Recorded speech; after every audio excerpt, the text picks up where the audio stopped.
This is Red Carpet Fly's News on the Fly, bringing you daily, unique, and interesting entertainment, celebrity, and luxury news.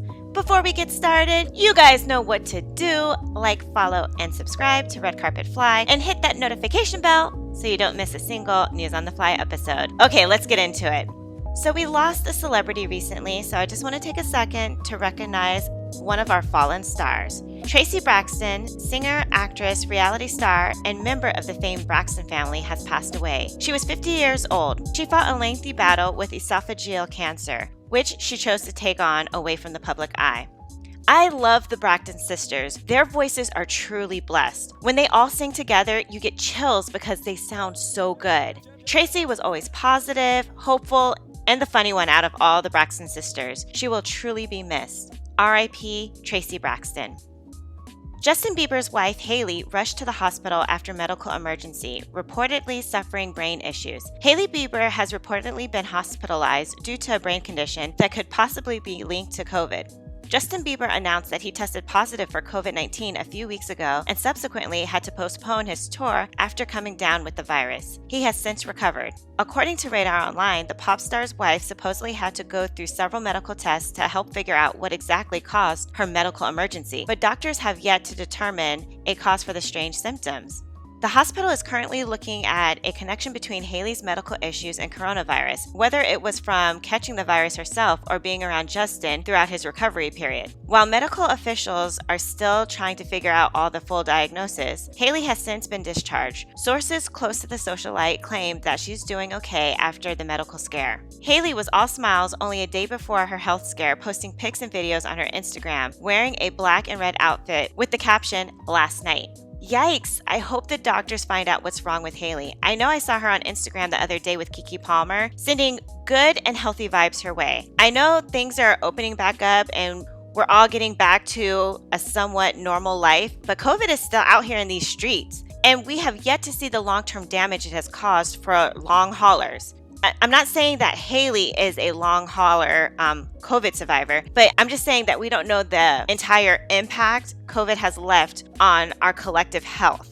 Stevie J gets oral sex during an interview, and we can't stop shaking our heads. I have seen and heard a lot of crazy things happening while on a Zoom call, but this takes the cake. According to Madame Noir, during an interview with Leah A. Henry for Leah's Lemonade, instead of being appropriately dressed and in proper seating, Stevie J did the interview from the comfort of his bed at Diddy's Star Island residence while laying down shirtless, speaking to Henry from his phone. Before she was even able to jump into the question, the Grammy-winning producer made our jaws drop. He requested oral sex from a mystery woman who was in his room while on camera. In the video, he looked away from the camera and said, "Yo, come suck me off," to whomever it was in his room. Henry went on with the interview, though, and questioned him about being so authentic during his early days on Love and Hip Hop Atlanta.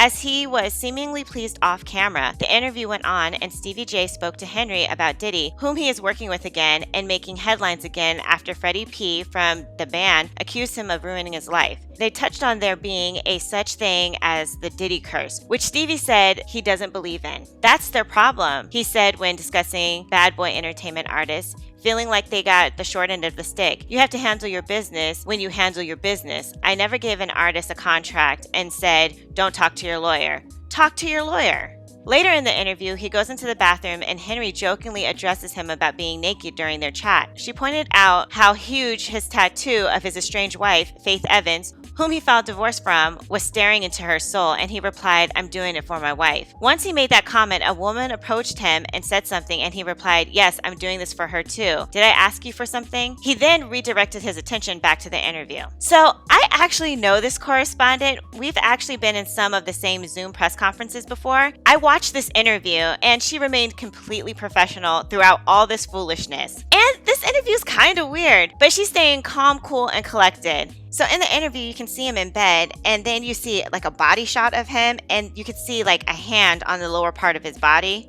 And I feel like you can hear like sucking during the interview. It could be me, but I think you can hear it. This is a whole mess. There needs to be some kind of Zoom decorum when having meetings. I can't with Stevie J. You know, as correspondents, especially us independent correspondents that don't have a studio or a company backing us, like me, We do a whole lot to be ready and prepared and professional, from our hardware to our setup to our questions. So Stevie J's behavior is disrespectful. He even calls her a little slutbag when she asks Stevie to say what's up to his son Dorian because he's so fine. Kudos to Leah for staying professional and conducting this interview. Rihanna is getting a Wall Street education with IPO prep. Rihanna's Wall Street education is well underway, and a Women's Wear Daily report that multi-hyphenate entertainer and reporter is exploring the idea of an initial public offering of her booming Savage X Fenty lingerie business, learning about the process through talks with Goldman Sachs and Morgan Stanley. It is said to be in the early days, still with the company in the information gathering phase. Spokespeople for Savage X Fenty, El Cateron, and Morgan Stanley did not immediately reply to requests for comment. Goldman Sachs declined comment. Rihanna is taking a hands-on approach, learning the capital market ropes with her team. A source told WWD of the talks, which were previously reported by Bloomberg. While Rihanna came up through the music business and she has proven to be a fashion industry master, wielding her celebrity and her public appearances to great effect, the capital markets are in new territory. She has some time to learn and has a strong hand to play. The stock market is a mess right now, with Russia's invasion of Ukraine and the ultra-high inflation vexing investors. But Savage X Fenty has raised money at nearly $2 billion valuation recently and could score something like $3 billion in an offering next year, a source estimated. In the meantime, Rihanna has some very experienced allies to help guide her through the process. Consumer-focused private equity giant El Cateron, which took a stake in Savage X Fenty last year, is said to have been helping guide Rihanna and her team through the process and making introductions to the right people at the banks. El Cateron, which counts Birkenstock, Jot, Bliss, and many others among its investments, is itself said to be working with Morgan Stanley and Goldman Sachs for its own IPO. Clearly, Rihanna is a quick study and by all counts, is said to be very engaged with her business, where some other celebrity-led businesses get little direct attention from their famous founders. She also seems to be a keen multitasker who is several months pregnant and just hit Paris Fashion Week with her boyfriend A$AP Rocky. It is not publicly known just how big Savage X Fenty is, but the business is in expansion mode, adding brick and mortar stores and successfully welcoming women from a broad set of demographics. Natalie Guzman, co-president and chief marketing officer of Savage X Fenty, logged into ICR 2022 investment conference in January, a key stop on the big money circuit, and touted the brand's customer base. Primarily, it's been women who are young and diverse shopping at the brand, Guzman said.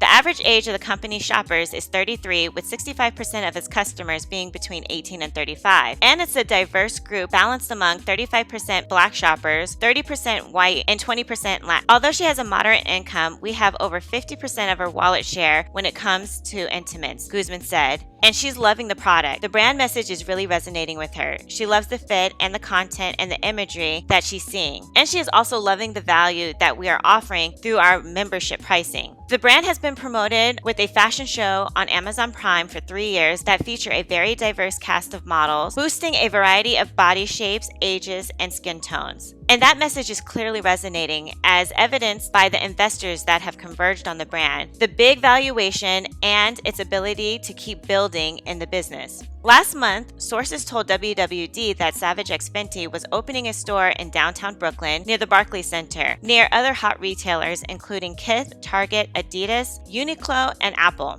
Rihanna is doing her thing, and I'm not even mad. This is how you're supposed to level up. An IPO is a big deal. It can be kind of scary though, because now your financials are open to the public, which for me is always a bit uncomfortable. And you have to answer a bit more to the public when things go wrong or if your company missed its forecasted earnings for a particular quarter. It can be very scary, but exciting as well, because with an IPO, there's potential to make big money. Well, I wish Rihanna the best of luck. I love that she's being really hands-on and making money moves.